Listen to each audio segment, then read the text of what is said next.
ओम।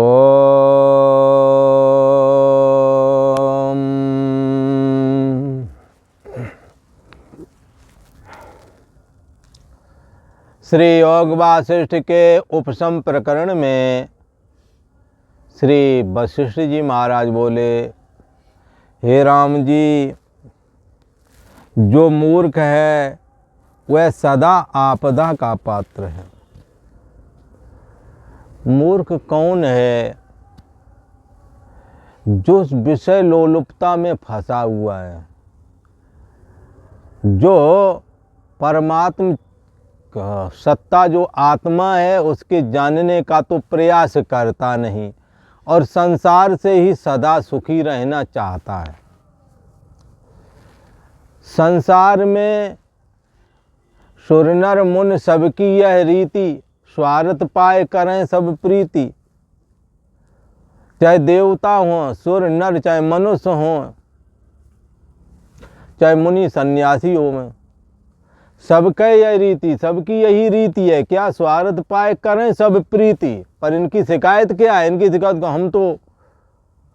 हमने तो ऐसा किया, हमने तो सबके साथ ऐसा किया, हमारे साथ कोई कुछ नहीं करा। अरे भाई, तुम क्या सोच रहे हो? सब तुम्हारे लिए बने हैं क्या? यहाँ कहते सब स्वार्थी हैं, कोई नहीं है परमार्थी। यहाँ एक दूसरे का मतलब हल होता है तब जुड़े रहते हैं, चाहे वो पति हो, चाहे पत्नी हो, चाहे पिता हो, चाहे पुत्र हो, चाहे देवता हो, हाँ, चाहे मनुष्य हो और चाहे सन्यासी ही क्यों ना हो। सन्यासी को भी भोजन आदि की जुगाड़ और जो आवश्यक सामग्री उसे चाहिए वो नहीं होगा, वो नहीं आएगा तुम्हारे घर पर। क्या जरूरत है? रोटी मिल ही जाएगी कहीं ना कहीं। तो क्या है, रोटी मिल जाएगी, साधन भजन करना है। कोई तुम्हारे से बहुत कुछ चाहिए तो है नहीं। उधर पूर्ति के लिए दो रोटियां, बदन ढकने के लिए कपड़े। आजकल तो कपड़े सड़कों पर पड़े फिर रहे हैं, कपड़ों की बहुतायत हो गई। पुराना जमाना निकल गया, जब कपड़े नहीं हुआ करते तो मुश्किल होती थी, सर्दियों में कपड़े ही नहीं हो पाते थे। अब कपड़े हर जगह उपलब्ध हैं।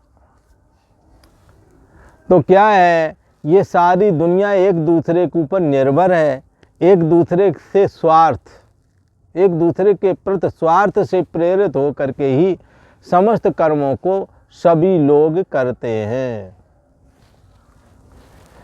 यहाँ कहते हैं, हे राम जी, बड़ा कष्ट है कि सृष्टि बड़ी मूर्खता से चली जा रही है। लोग समझते हमने ये कर दिया, बहुत कुछ कर दिया, अब अगला नहीं करे, पर ये जानते ही नहीं कि सारी सृष्टि स्वार्थी है। इसलिए अपने अंदर की ये मूर्खता निकाल करके बाहर कर दें कि बगैर मतलब भी कोई हमारे साथ खड़ा होगा या कुछ करेगा। तो कहते हैं मन है नहीं, पर उससे इतना दुख प्राप्त होता है। पुनरप जन्म, पुनरप मरणम, काम क्रोध लोभ मोह मद मात्सर्य आदि दोष, ये सारे के सारे मन में हैं। बड़ा कष्ट है कि सृष्टि मूर्खता से चली जाती है और सब मन से तपते हैं। मन से तपते हैं मतलब मन के द्वारा सभी सताए हुए हैं। ऐसा कोई नहीं जिसे मन ने दुखी ना किया हो। हे राम जी, यह मैं मानता हूँ कि सब जगत मूल रूप है।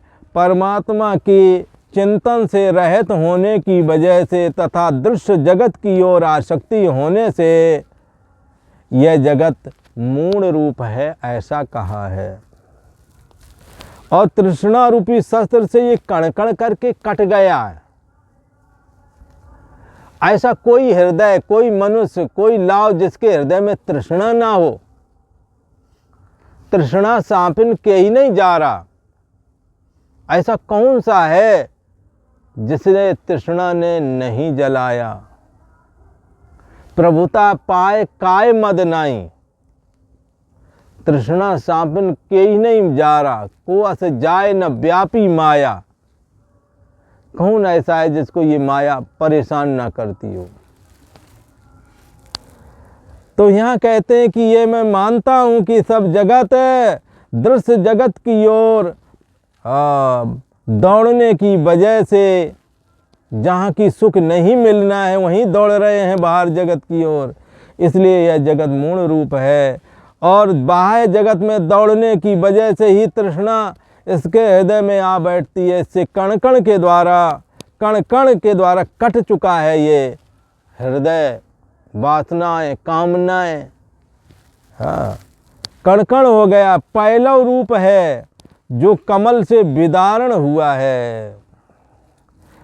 कमल से किसी का मरण नहीं होता है, परंतु ये तृष्णा अंदर की जो मन की तृष्णा है ना, इसमें कोई धार हो, कोई औजार हथियार नहीं, फिर भी जलाता है। इसलिए यहाँ कहते हैं कि तृष्णा रूपी शस्त्र से ये कण कण हो गया है जो कमल से विदारण हुआ है ये जीव। चंद्रमा की किरणों से दग्ध हो गया है ये जीव। दृष्टि रूपी शस्त्र से बेधे गए ये नेत्र, सुंदर रूप में गए कि बंध गए, नेत्र बिध गए उसमें। अब काम का लोभ दिखा करके हाथी को बांध लेते हैं, खड्डे में लकड़ी का हाथी बना करके और खड़ा कर दिया हाथनी, और हाथी उसे देखता है तो जाता है और मर जाता है, पकड़ में आ जाता है शिकारियों के।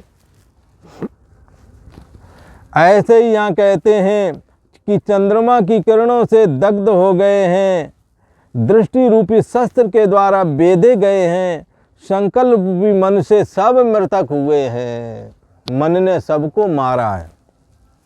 मन जब निकल गया तो शरीर मृतक कहा जाता है।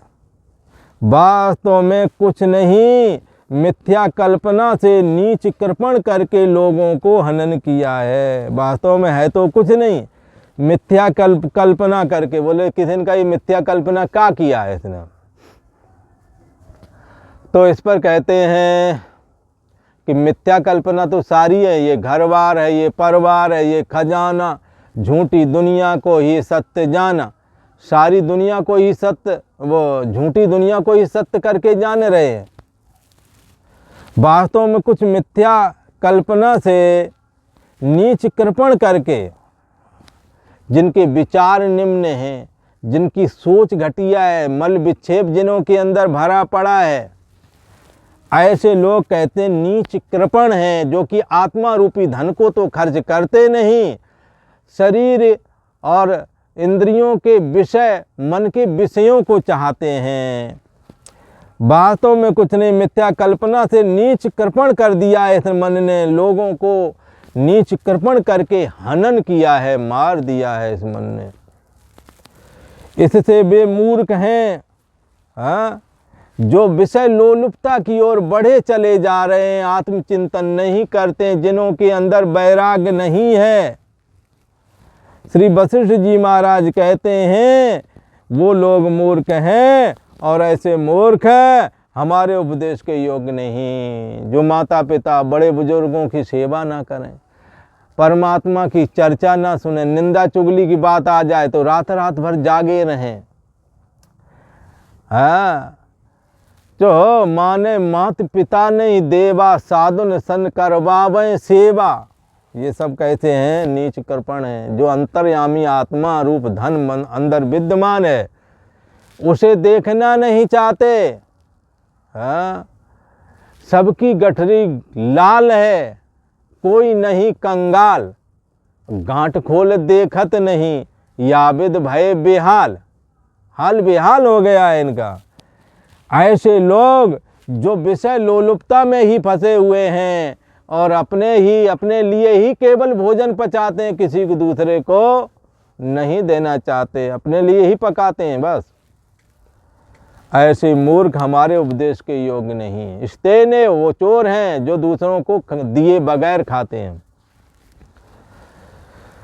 मूर्ख हमारे उपदेश का, ऐसे मूर्ख हमारे उपदेश के योग्य नहीं है राम जी। उपदेश का अधिकारी तो राम जी जिज्ञासु ही होता है, जिसको स्वरूप का साक्षात्कार नहीं हुआ पर वो संसार से उपरामता को प्राप्त हो गया है, वो जिज्ञासु है, और उसी के लिए उपदेश है। परंतु जिनको स्वरूप का साक्षात्कार नहीं हुआ और संसार से भी उपराम नहीं हुए, विषय लोलुपता को ही श्रेष्ठ मानते हैं, बात बात पर झगड़ते हैं, काम क्रोध में हमेशा क्रोध करने के लिए बिल्कुल तैयार बैठे, मानो पता नहीं क्या भीतर आग रखी है क्या। संसार से भी उपराम नहीं, धन पुत्र स्त्री आदि सब चाहिए, पालन पोषण करने की कोई इच्छा नहीं है। बस एक पुराने लोग कहते थे सीधी मेड़ चली न जाए, और उस समय लाख रुपए बहुत होते थे, कहते लाख रुपए की दहेज इन्हें भी चाहिए।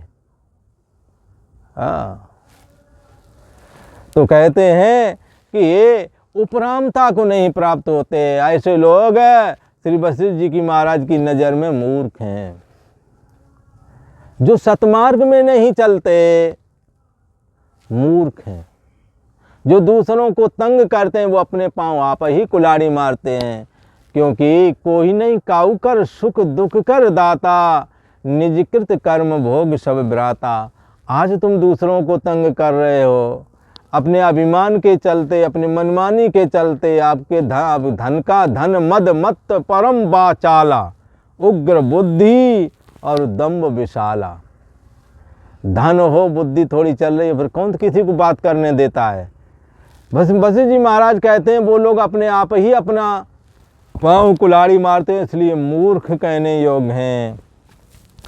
ऐसे जो मूर्ख हैं, जिनको स्वरूप का तो साक्षात्कार हुआ ही नहीं, संसार के लिए ही विषय भोगों के लिए ही लोलुप बने हुए हैं, संसार से उपरामता उनको प्राप्त नहीं हुई है, ऐसे लोग हमारे उपदेश के अधिकारी नहीं हैं, हमारे उपदेश के योग्य नहीं है। उपदेश का अधिकारी तो जिज्ञासु है राम जी। जिज्ञासु किसे कहते हैं? जिसके अंदर जिज्ञासा है। काहे की जिज्ञासा? अतातो ब्रह्म जिज्ञासा। जिसके अंदर ब्रह्म की जिज्ञासा है। कस्त्वम को हम कुता आयाता, ब्रह्म कहाँ है, कैसा है, कहाँ रहता है, आत्मा ही ब्रह्म है कि ब्रह्म कोई अलग है, जीव क्या ईश्वर क्या, अनेकों प्रकार के जो शास्त्र हैं इनको आचार्यों के माध्यम से समझें और समझ करके हृदय में धारण करें कि ब्रह्म तो सबका आत्मा बना हुआ है, वही तुम हो, ये धारण करना है। देह और जगत मिथ्या है, इससे अपने को असंग कर लेना है। जब तक मन है देह जगत दिखता रहेगा, जिस दिन मन आत्मा में स्थित होकर के अमन हो जाएगा, देह और जगत बाधित हो जाएगा, और ज्यों ही शरीर छूटेगा तो शरीर के छूटने के साथ ही देह और जगत का भी अत्यंत अभाव हमेशा हमेशा के लिए हो जाता है। न स पुनरावर्तते, फिर उसका पुनर्जन्म नहीं होता। श्री वशिष्ठ जी महाराज कहते हैं उपदेश का अधिकारी जिज्ञासु है, जिसको स्वरूप का तो साक्षात्कार नहीं हुआ पर संसार से उपराम हो गया है। अब उसे संसार के विषय भोग नहीं चाहिए, विषय लोलुपता से वो दूर हो गया है। काम क्रोध लोभ मोह मदमात्सर आदि दोषों से उसने अपने को रहित बनाया है। सदैव परमात्मा का चिंतन करके, श्रवण मनन निधिध्यासन करके, ब्रह्माभ्यास करके उसने अपने चित्त वृत्ति को एकाग्र किया है। जैसा कि विद्वानों ने कहा कि तत्चिंतनम, ब्रह्म का चिंतन करना तो चाहिए, तत्कथनम, उसका कथन करना चाहिए, अन्योन्यम तत्प्रबोधनम, एक दूसरे के प्रति इसका प्रबोध कराना चाहिए। अन्योन्यम तत्प्रबोधनम एतद एकम परत्वम, इस एक परम ब्रह्म परमात्मा के ही परायण होकर के रहना चाहिए। ब्रह्माभ्यासा विदुर्बुधा, विद्वानों ने इसी को ब्रह्माभ्यास बोला है। इसलिए यहाँ कहते हैं कि जिज्ञासु को स्वरूप का साक्षात्कार जरूर नहीं हुआ है, पर संसार से उपराम हुआ है, मोक्ष की इच्छा रखता है और पद पदार्थ का ज्ञाता है। वेदांत के पद पदार्थ, ब्रह्म क्या, माया क्या, जीव क्या, ईश्वर क्या, साक्षी क्या, आत्मा क्या, चेतन क्या, जीव ब्रह्म, ब्रह्म माया संबंध, जीव ईश्वर भेद, ये खट अनादि तत्व हैं। ब्रह्म और माया दो, और ब्रह्म और माया का संबंध हो जाता तो तीसरी चीज़ आ जाती है, वो ईश्वर भाव। और जीव और ईश्वर और जीव ईश्वर का भेद, ये 6 चीज़ें हो गई। हाँ, फिर एक बार वेदांत के ये खट अनादि को याद कर लें। हाँ, ब्रह्म माया और इनका संबंध, किनका? ब्रह्म और माया का संबंध होने से ईश्वर बनता है ना, तो इनका संबंध है। ब्रह्म अलग वस्तु है, माया अलग वस्तु है, इनका संबंध होने से ईश्वर बनता है, इसलिए एक संबंध भी वस्तु मानी गई। और जीव एक वस्तु है, एक वस्तु ईश्वर है, और जीव और ईश्वर का भेद अनादिकाल से चला आ रहा है, तो 6वीं वस्तु भेद। ये 6 अनादि बताए गए हैं। यहाँ कहते हैं इन सब पदार्थों का वो जिज्ञासु ज्ञाता है। नाशवान क्या, अविनाशी क्या? तो जिज्ञासु इस बात को जानता है, स्वीकार किया है उसके दिल ने। क्या? अविनाशी आत्म अचल जगत आते प्रतिकूल। अविनाशी तो आत्मा ही है, जगत प्रतिकूल अर्थात नाशवान है। ऐसा ज्ञान विवेक है सब साधन का मूल। ये ज्ञान साधन, सबका साधन मूल क्या? विवेक। विवेक पूर्वक कर्म योग करें, विवेक पूर्वक भक्ति करें, विवेक पूर्वक अष्टांग योग करें। विवेक के बगैर आप जो भी कार्य करेंगे सफल नहीं होगा। इसलिए सफलता की कुंजी है विवेक पूर्वक करें। इसलिए वो जिज्ञासु उपदेश करने योग्य होता है। हे राम जी, पूर्ण ज्ञानवान को उपदेश बनता नहीं, क्योंकि उससे ज़रूरत नहीं। और अज्ञानियों को भी उपदेश नहीं बनता है, क्योंकि नहीं, अज्ञानी जो मूर्ख है, अज्ञानी केवल होता तो बन जाता उपदेश, पर अज्ञानी साथ मूर्खता भी करता है। हाँ, जैसे बंदर है तो मूर्ख और धूर्त क्या कहें उसे। चिड़ियों ने कहा हाथ पैर तो तुम्हारे आदमी जैसे, तुम अपना घोंसला बना लो बढ़िया सा। बरसात हो रही थी, हवा भी चल रही थी, कांप रहा था, किटकिटा रहे थे उसके दांत। तब चिड़ियों ने जब ऐसा कहा तो बंदर ने कहा अच्छा, एक तो चिड़िया और ऊपर से हमें उपदेश करती है, अभी बतलाता हूँ। और दौड़ के गया, उसका घोंसला उखाड़ के फेंक दिया, ले अब आगे से उपदेश किसी को मत करना। वो चिड़ियों ने कहा बेकार ही हमने कह दिया, और हमारा घोंसला भी तोड़ दिया, हमारे बच्चे भी, हमारे अंडे भी फूट फाट गए, क्या बताऊँ, दुखी हुई। इसीलिए अज्ञानी मूर्ख को उपदेश नहीं बनता है, वो सठे साठेम वाला ही काम उनके लिए ठीक है। मूर्ख वीणा की धुन सुनकर भयवान होता है, और बांधो निद्रा में सोया पड़ा है। हाँ, बांधे धन, ये घर बार है, ये परिवार है, ये बांधो निद्रा, ये मोह रूपी निद्रा कहते, इसमें सोया पड़ा है मूर्ख। मूर्ख वीणा की धुन सुनकर के भयभीत होता है। उसे वीणा भी सुनाओ ना तो उसे भी लगता है ये क्या विचित्र लगता है, हटो यहाँ से। उसे उसमें भी भय लगता है, उसको मृतक जान के भयवान होता है। हाँ, स्वप्न में हाथी को देख करके भय से भागता है जैसे कोई। बांधो निद्रा में सोया पड़ा है, और उसको मृतक जान के भय होता कि मैं मर गया हूँ। और स्वप्न में हाथी को देखकर भय से भागता भी है। स्वप्न में सभी के साथ ये बातें होती, हाथी आदि आ गए, सांप आ जाए तो भाग खड़े होते हैं स्वप्न में भी। हे राम जी, इस मन ने अज्ञानियों को बस में कर लिया है, ये मन के ही सारे काम है। मन स्वप्न में भी चैन से नहीं रहने देता है, कभी हाथी को देख कर भगाता है तो कभी सांप को देख करके मृत्यु का भय सताता है और भाग जाता है। भोगों का लव जो तुच्छ सुख है, उसके निमित्त जीव अनेक यत्न करते हैं, और बदले में दुख ही पाते हैं। सुख तो नहीं मिलता, दुख ही पाते हैं। हृदय में स्थित जो अपना स्वरूप है राम जी, उसको ये अज्ञानी लोग नहीं देख सकते, क्योंकि अंतरात्मा देखने के लिए विवेक की आवश्यकता है। वो आत्मा का श्रवण मनन निधिध्यासन होना अति आवश्यक है। इस कारण वो अंदर में नहीं देख पाते, प्रमाद से अनेक कष्ट पाते हैं। अज्ञानी जीव मिथ्या ही मोहित हुआ है राम जी। इति श्री योग वशिष्ठे उपसम प्रकरणे मन निर्माण वर्णन नाम त्रयोदशः सर्गा। आज इतना ही। वीडियो अच्छा लगे तो लाइक करें, शेयर करें, सब्सक्राइब करें, और बेल आइकन को भी ज़रूर दबा के रखें। ओ